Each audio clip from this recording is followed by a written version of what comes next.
Dok, bisa ndak si mbokmu ini minta tolong? Minta tolong apa toh, Mbok? Ini loh, Dok. Ini kan partai kita ini ibaratkan telur di ujung tanduk. Ini emergensi. Ini 2029 bahaya. Kayaknya betul itu kayak yang dibilang Bapak Sudarsono tuh, Dok. Dan juga Bambang Pacul. Kayaknya Jokowi tidak bisa kita lawan.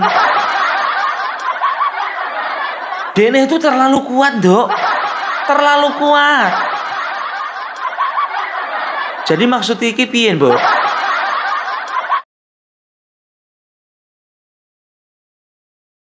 Satu lagi relawan Joko Widodo yang melaporkan Deddy Sitorus ke Polda Metro Jaya.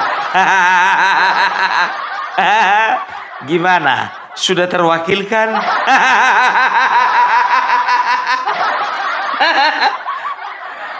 Tahu aku senang kali kalian. Kalian gitu kan begitu. Orang yang dilaporkan ke polisi, kalian yang senang. Aku cuma mau bilang perasaan kita sama. Aduh. Setelah kemarin Rampai sudah melaporkan ya Deddy Sitorus ya ke kepolisian, saat ini BSJL yang melaporkan Deddy Sitorus ke Polda Metro Jaya. Saya sore hari ini, kita dari siang tadi di Polda Metro, kita melaporkan saudara Deddy Sitorus, di mana pada kemarin tanggal 12 Maret mereka menyampaikan dalam sebuah forum resmi dan diupload di diunggah di beberapa media, di mana saudara Deddy Sitorus menyatakan bahwa ada utusan Jokowi atau seseorang mendatangi elit partai, di mana ada kepentingan di sana untuk menyampaikan bahwa katanya Bapak Jokowi mengutus seseorang atau utusan tadi menyatakan bahwa Hasto Kristianto harus mundur. Terus Bapak Jokowi untuk tidak dipecat. Berikutnya juga disampaikan ada 9 orang yang akan menjadi target aparat hukum atau KPK. Hal-hal ini yang menurut kami meresahkan masyarakat. Karena apa? Sampai hari ini dia tidak membuka siapa orang tersebut. Sehingga bagi kami ini bisa menjadi sebuah opini yang tidak baik, sebuah penyesatan informasi, dan ini sudah berulang dan terulang beberapa kali. Elit partai sejak kemarin pasca Pilpres ya, ada parcok lah, bansos lah, isu 3 periode lah, dan selama ini saya, Barisan Sudarsono, Jokowi Lovers, merasa bahwa ini perlu kami mintakan pertanggungjawaban. Jangan sampai pertanyaan itu bukan pertanyaan ya. Pernyataan itu kan menyesatkan publik gitu loh. Bapak Jokowi selama ini sudah cukup sabar menurut kami, cukup tenang untuk tidak menanggapi, tapi kami sebagai masyarakat yang ada di Indonesia ini, kami merasa bahwa ucapan itu tidak baik untuk kelangsungan kita bernegara dan berbangsa. Sehingga kami datang ke Polda Metro pada malam hari ini, resmi ini, kami tadi sudah menyampaikan surat untuk Pak Kapolda agar supaya ini ditindaklanjuti ke depannya. Sehingga seperti apa tuntutan kami bahwa siapa itu harus dipertanggungjawabkan. Tidak hanya bermain kata-kata selama ini bahwa wah kami ingin ajak ngopi Pak Jokowi atau apalah. Jadi selama ini cukup bagi kami. Hasto Kristianto sekarang sudah tidak ada banyak komentar karena di dalam, tapi Deddy Sitorus dan yang lain tetap meneruskan seperti ini. Bagi kami ini untuk dipertanggungjawabkan oleh saudara Deddy Sitorus. Apabila Pak, contoh nih surat Bapak ini belum ada juga tindak lanjut dari pihak kepolisian, langkah ke depannya apa Pak yang akan ditempuh? langkah ke depan sesuai mungkin ketentuan perundang-undangan, SKP 3 Menteri dan sebagainya. Apakah ini nanti Pak Jokowi sendiri yang harus melaporkan dan sebagainya, karena ketentuannya mungkin demikian. Tapi yang jelas kami akan melakukan ini. Dan kami akan meminta Bapak Jokowi. Artinya yang kami sampaikan juga mewakili elemen masyarakat. Banyak masyarakat yang ingin hidup tenang, para penyebar hoax yang selama ini dengan enak sendiri ini ya ke depan mohon untuk bisa dipertanggungjawabkan. Jadi untuk kedepannya ya kami akan tetap bersuara. Orang-orang yang menyampaikan pendapatnya, statementnya dengan seenaknya sendiri ya menurut saya ini kan melanggar hukum juga, melanggar ketenangan warga masyarakat. Apakah sebelum ke Polda ini Pak, apakah ada komunikasi sama Pak Jokowi Pak? Tidak, kami tidak disuruh, kami tidak diminta. Jadi, tapi kami memang mengatasnamakan bahwa kami, kelompok kami atau barisan ini atau warga masyarakat ini tergabung dalam sebuah wadah Barisan Sudarsono Jokowi Lovers. Saya sendiri Sudarsono yang malam ini dengan salah satu pendukung kami, Pak Roni, tapi kami punya sekitar 600 orang yang tersebar di dalam dan luar negeri mendorong kami untuk melakukan langkah-langkah hukum. Oke, Pak. Jadi ada semua bisa kami pertanggungjawabkan, warga negara itu siapa bisa kami pertanggungjawabkan. Mereka meminta untuk aparat penegak hukum, orang-orang yang seenaknya sendiri berstatement di media seperti itu kan meresahkan. Negara juga butuh tenang. Oke, Pak. Rakyat juga butuh ketenangan. Oke, Pak. Oke, terima kasih Bapak. Apa itu Bung BSJL? BSJL itu adalah Barisan Sudarsono Jokowi Lovers. Barisan sakit hati juga ya Bung.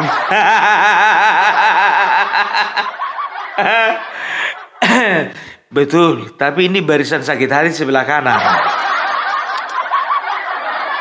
Kalau Rocky Gerung, Refli Harun, Said Didi itu barisan sakit hati sebelah kiri. Ray Rangkuti, Roy Suryo, itu barisan sakit hati sebelah kiri, sisi negatif. Kalau yang ini barisan sakit hati yang sisi positif. Bukan sakit hati dia gara-gara dipecat PDIP, bukan. Kalau itu nggak ada masalah, no problem.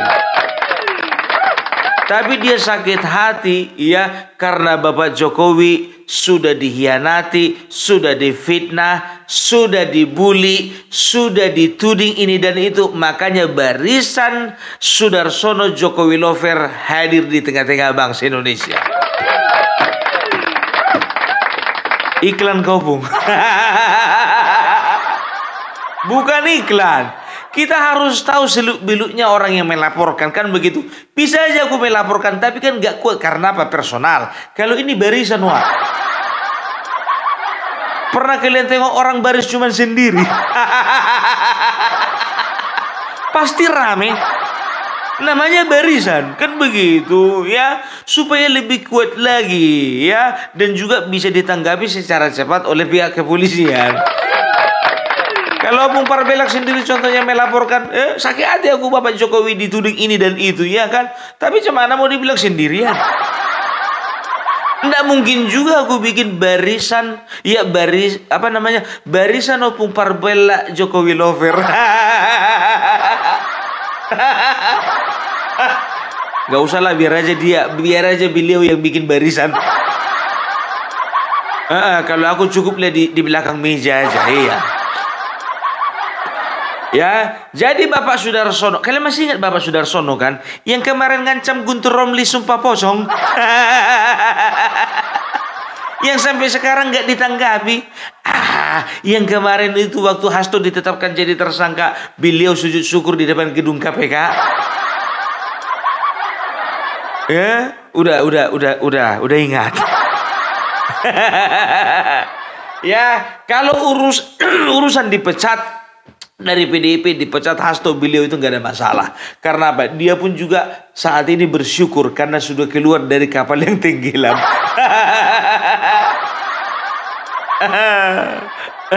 Kalau Pak Bapak Sudarsono bersyukurnya sekarang, Pak. Aku dari kemarin, Pak. Duluan aku keluar dari Bapak.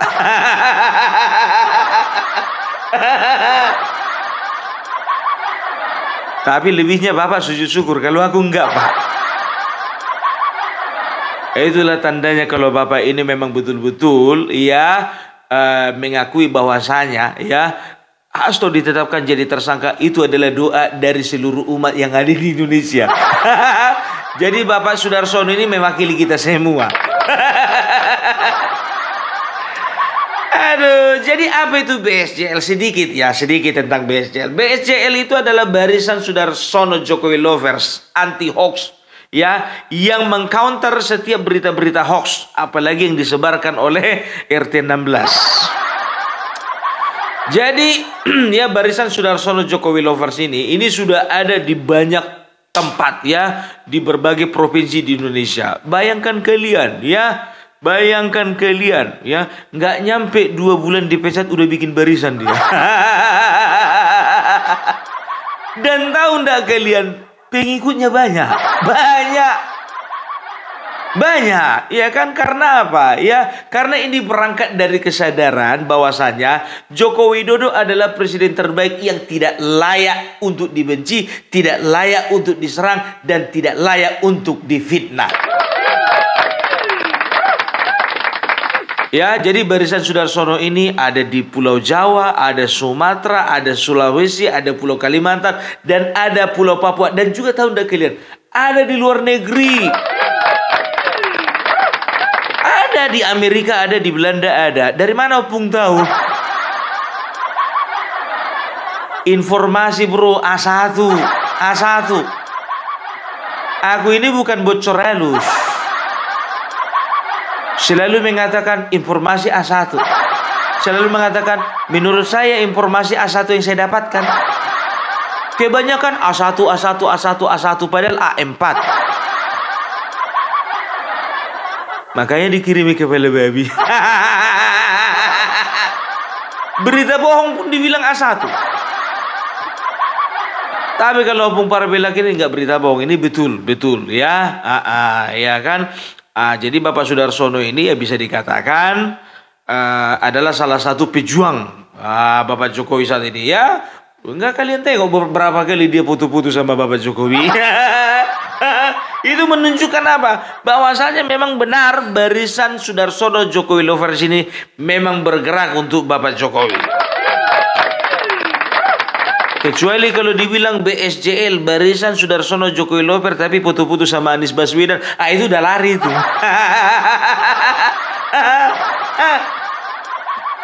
Jadi kita lihat aja perkembangannya bagaimana ya. Mudah-mudahan laporan ini ditanggapi dan diproses. Kalau laporan diterima, semua laporan diterima. Masalahnya banyak yang nggak diproses, itu aja ya kan. Kan begitu ya, tapi mudah-mudahan ini bisa ditanggapi dengan serius. Itu dia. Mari kita kembali ke pokok bahasan kita masalah si Hasto. Manusia yang paling membosankan tapi menarik untuk dibahas.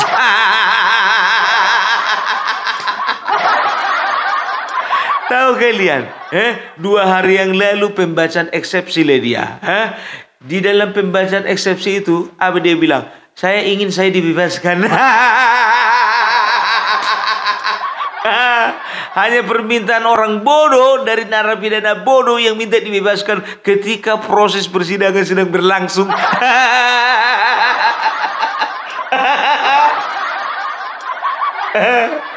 Contoh ada pembunuh ya kan, udah jelas-jelas dia itu pembunuh berencana kan begitu. Pak kalau bisa aku dibebaskan aja lah. Kenapa kau harus dibebaskan? Aku ada sakit asam lambung Pak. Aku takutnya nanti kalau misalnya di penjara nggak ada yang merawat.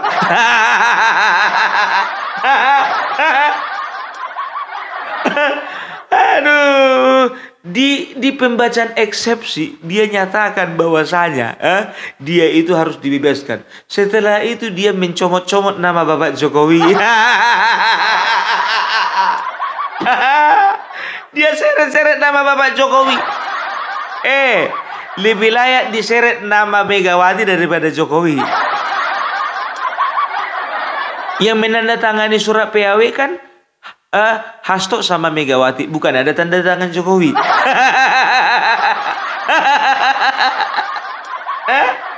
Kok kau seret-seret Jokowi? Dengan dalih abuse of power lah, penyalahgunaan kewenangan lah, ya, penyalahgunaan kekuasaan, apa urusannya?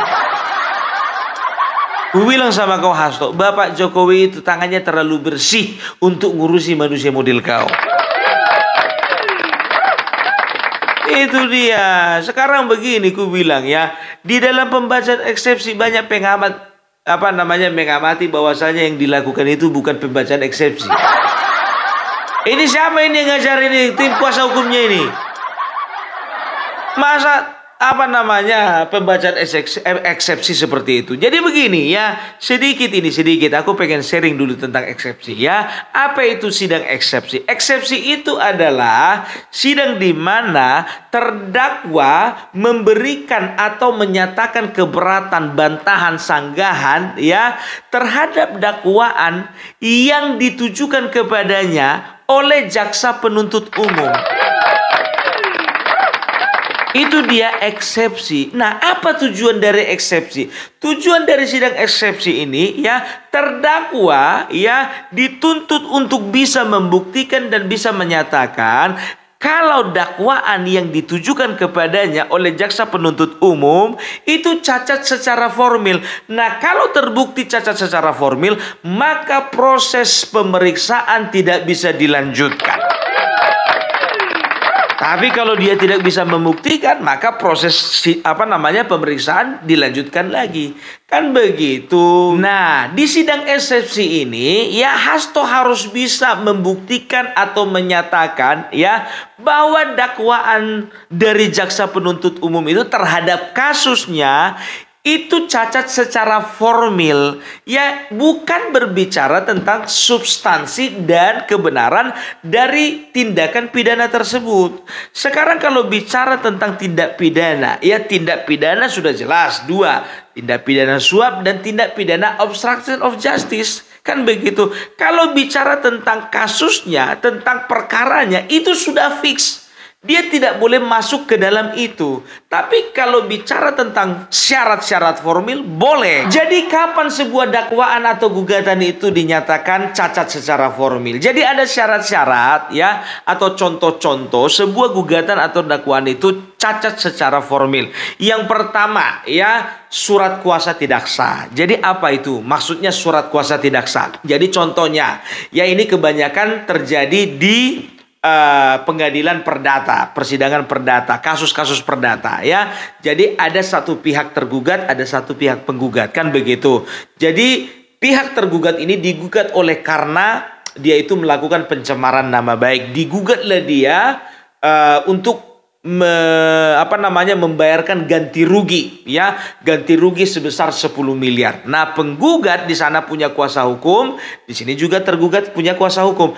Kalau bisa pihak tergugat membuktikan bahwasanya ya ada surat kuasa yang tidak sah digunakan oleh penggugat, contohnya misalnya ya surat kuasa yang ditandatangani itu atas nama Rasman Nasution ya, tapi ya pada proses persidangan dan pada proses perkara tersebut ya yang dipakai itu bukan Rasman Nasution tapi Hotman Paris Hutapea pada pelaksanaannya. Nah, itu bisa dikatakan tidak sah. Kan begitu, kalau bisa dibuktikan bahwasanya surat kuasanya tidak sah. Nah, sekarang kalau untuk masalah si Hasto posisinya saat ini terdakwa. Kan begitu. Nah, gugatan atau dakwaan itu kan datangnya dari jaksa. Emang jaksa ada kuasa hukumnya? Nah, sekarang kita masuk yang kedua ya. Syarat sebuah dakwaan cacat formil adalah ya ketika gugatan atau dakwaan tersebut tidak memiliki dasar hukum. Nah, tindak pidananya Hasto, penyuapan, ada dasar hukumnya. Obstruction of justice ada dasar hukumnya. Jadi untuk yang kedua ini tidak bisa dibuktikan, gugur. Kan begitu. Nah, yang ketiga itu ada error, ya, ada error in persona. Artinya apa? Ada ketidaksesuaian identitas, kan begitu. Nah, misalnya ya, ini terdakwa atas nama Hasto Kristianto, kan begitu. Yang dihadirkan orangnya bernama Hasto Kristianti. Walaupun satu huruf, ya, itu bisa menggagalkan sebuah proses persidangan. Proses pemeriksaan, sorry. Ya, nah sekarang namanya adalah Hasto Kristianto, kan begitu. Di KTP juga Hasto Kristianto. Yang melakukan tindakan pidana juga Hasto Kristianto. Yang disidangkan, yang dihadirkan di persidangan juga Hasto Kristianto. Kecuali kalau dia kemarin sempat ganti nama ke Pengadilan Negeri menjadi Hasto Kristianti. Ya, itu mungkin beda ceritanya. Tapi ini kan nggak bisa juga. Ini kan proses sedang berjalan. Kalau kau mau ganti namamu menjadi Hasto Kristianti, nanti aja lah. Begitu kau keluar dari penjara, kau ganti namamu. Cantik juga nama itu ya, Hasto Kristianti.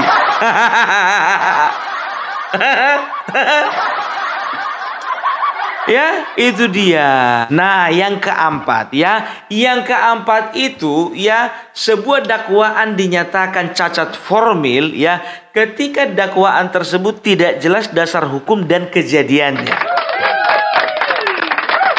Kan begitu ya. Maksudnya apa? Kalau dasar hukumnya tadi sudah jelas ya kan. Kalau kejadiannya ya, misalnya ya, ada kejadian yang dituduhkan kepadanya ya, kejadian oleh penuntut umum ya, kejadiannya begini. Ternyata fakta di lapangan kejadiannya itu berbeda. Tapi bagaimana tim kuasa hukumnya itu bisa membuktikan atau tidak bahwasanya kejadian ketika terjadinya tindakan pidana tersebut tidak sesuai dengan apa yang dituduhkan oleh jaksa penuntut umum. Kan begitu. Nah, jaksa penuntut umum ya, di dalam melakukan proses ya, itu mereka kan berdasarkan bukti di lapangan, fakta di lapangan, berdasarkan saksi-saksi. Apa bisa tim kuasa hukum Hasto itu membantahnya? Kan begitu ya. Dan juga ada beberapa syarat lainnya ya. Jadi itu cacat secara formil. Jadi yang dibacakan Hasto kemarin itu ya, itu dia pembelaan terhadap bahwasanya saya tidak bersalah. Kalau masalah salah tidak bersalah sudah fix kau bersalah. Karena ada dasar hukumnya ya, yang menunjukkan bahwasanya kau itu melakukan sebuah tindakan pelanggaran hukum. Kan begitu. Jadi tidak alasan Hasto kau bilang itu kau itu tahanan politik. Kau itu tahanan kriminal. Gimana sih tim kuasa hukumnya si Hasto ini? Ini siapa yang nyusun ini kata-katanya ini? Yang nyusun ini eksepsi ini siapa? 1012 pengacara. Kayak gini kualitas eksepsinya. Dan tahu enggak kalian berikutnya? Si Hasto di dalam persidangan tersebut, dia menyatakan sebuah request. Tahu kalian apa requestnya? Kalau bisa dipindah penjaranya. Sebelumnya di Jakarta Timur, ya, maunya dia dipindah ke Salemba. Kenapa tuh? Gak nyaman kau di dalam. Tapi kau bilang hidupmu lebih tertib. Saya makin rajin olahraga. Teman-teman semua menyambut saya dengan baik. Saya dikasih kopi. Kurang apa lagi coba? Ini ngapain kau pindah penjara? Ada-ada aja memang ini ya. Kau permintaanmu banyak kali. Siapa kali rupanya kau? Ya jangan kau mentang-mentang sekjen, selama ini kau nyuruh-nyuruh sama anggotamu, sekarang mau kau suruh-suruh juga hakim gitu. Enak kali kau. Kau bisa melakukan itu ketika kau itu berproses dari tahun 2014 sampai 2024. 2 periode. Kalau 2 periode kemarin aman lah kau. Ini 2025 bro. Nggak ada bikinanmu lagi, nggak ada. Mau minta pindah penjara? Lebih bagus kau sekalian aja Pak, minta tolonglah di penjaraku itu kalau bisa dibikin treadmill. Supaya hidupku tuh Pak lebih tertib dan lebih sehat lagi. Kalau bisa juga Pak, itu kalau bisa di penjara di ruangan saya itu Pak dibikin kompor listrik. Jadi kalau saya lapar Pak, kalau misalnya saya lapar itu bisa Pak langsung masak. Kalau bisa Pak berikut mie instan Pak, mie instan. Dan juga bumbu nasi goreng. Setelah itu minta lagi AC. Pak kalau bisa juga di ruangan saya itu dibikin AC lah Pak, terus ditutup kaca lah. Kalau bisa yang 2 PK ya Pak. Soalnya kalau 1 PK Pak nggak cukup itu Pak. Nggak biasa aku panas.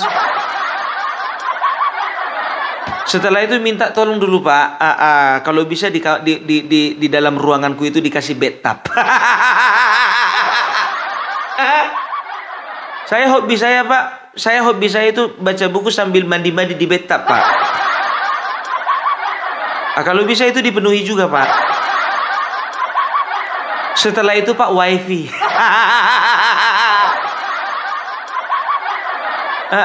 Tapi kalau bisa Mbps-nya agak besar Pak ya.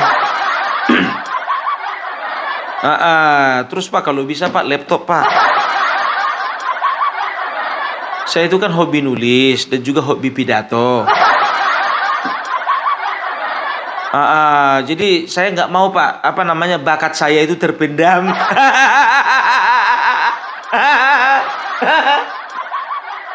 Dan kalau bisa juga Pak, kalau bisa ya Pak, saya minta tolong Pak ada spanduk, tolong Bapak cetakan spanduk. Tulisannya Pak Satyam Eva Jayate.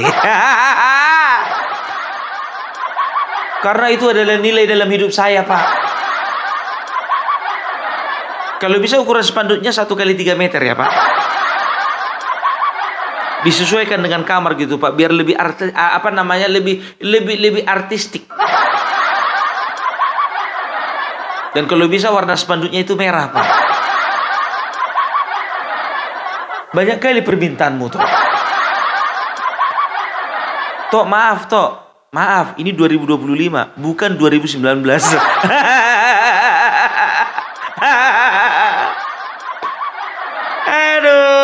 Aduh, jadi sekarang begini ya, kita udah lihat ya bagaimana ya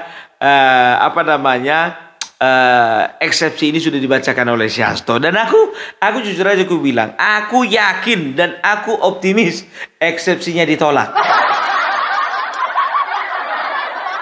Aduh, nggak bisa kau cari pengacara yang lain.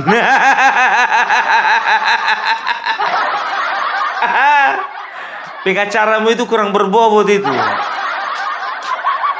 Aduh ya, jadi itulah dulu ya kita bisa lihat bagaimana dinamika yang terjadi di dalam tubuh PDIP sendiri. Yang satu lagi eksepsi, yang satu lagi dilapor polisi. Kita lihat aja bagaimana kelanjutannya ya. Dan kita lihat besok ya kan Puan Maharani akan buka bareng bersama dengan Bapak Jokowi lagi atau enggak.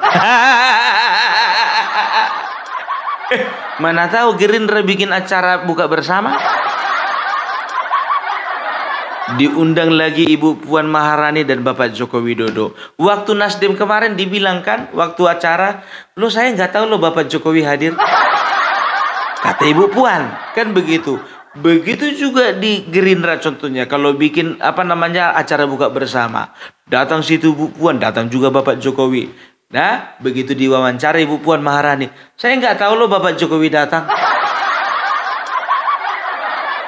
Buka bersama lagi di Demokrat, diundang lagi Puan, diundang lagi Jokowi. Bilang lagi Bu Puan, ya kan, saya nggak tahu loh Bapak Jokowi diundang. Yakin kalian Puan Maharani nggak tahu kalau Bapak Jokowi diundang? Mana mungkin. Ya, jadi teman-teman yang di PDIP, ya, sekarang kalian bisa melihat ya bagaimana Puan Maharani sekarang berusaha untuk bersikap santun kepada Jokowi. Aku nggak tahu ini tulus atau enggak. Bisa saja Megawati contohnya, ya kan? Bisa saja Megawati, ya kan? Karena gengsinya, ya kan? Mau mendekat segan, mau minta maaf nggak mungkin. Dibilanglah sama sama anaknya si Puan, ya kan? Dok, bisa ndak simbokmu ini minta tolong? Minta tolong apa toh, Mbok? Ini loh, Dok. Ini kan partai kita ini ibaratkan telur di ujung tanduk. Ini emergensi. Ini 2029 bahaya. Kayaknya betul itu kayak yang dibilang Bapak Sudarsono tuh, Dok. Dan juga Bambang Pacul. Kayaknya Jokowi tidak bisa kita lawan. Dene itu terlalu kuat, Dok. Terlalu kuat. Jadi maksud iki piye, Mbok? Gini aja, kita damai-damai aja Bapak sama Jokowi. Tapi ndak usah simbokmu iki. Kalau bisa simbokmu iki di belakang layar. Nasing maju tuh sampean. Wah, mau. Kan selama ini kan yang bikin kesalahan simbok. Lu yang minta maaf kok aku disuruh minta maaf. Kamu ini anak lo. Aku iki simbokmu, orang tuamu. Kowe ngelawan kowe. Wani karo aku. Nanti ndak tak tunjuk jadi ketuamu piye? Ayo, piye? Yo wes lah, Mbok, yo wes. Simbok iki aku lagi. Pas lagi kemarin, pas lagi enak-enaknya hasto. Pas lagi enak-enaknya, pas lagi bagus-bagusnya hasto. Giliran partai udah di pinggir jurang, saya maju. Apa itu ndak adil? Orang tua macam apa? Lebih sayang sama sekjennya daripada anaknya. Ya wes, besok buka bersama dulu Nasdem. Saya datang. Ya begitu baru namanya anak baik. Iku arane apik. Terjadilah perjumpaan itu di kantor Nasdem. Dibaik-baikin lah ya supaya apa lagi kongres wah. Pengalaman Golkar, Demokrat, PKB sempak mau diobo-obo. Kalau udah menjelang kongres begini orang itu. Ya kan? Itu dia. Jadi itulah dulu dari Opung Parbella ya. Jadi mudah-mudahan di situ terus kau tenang di sana ya. Mana tahu kau dijemput siapkan kian lah pakaianmu di koper. Ya. Itu dia ya. Untuk hasto jangan banyak kali permintaanmu. Salam Parbella, salam NKRI, harga mati.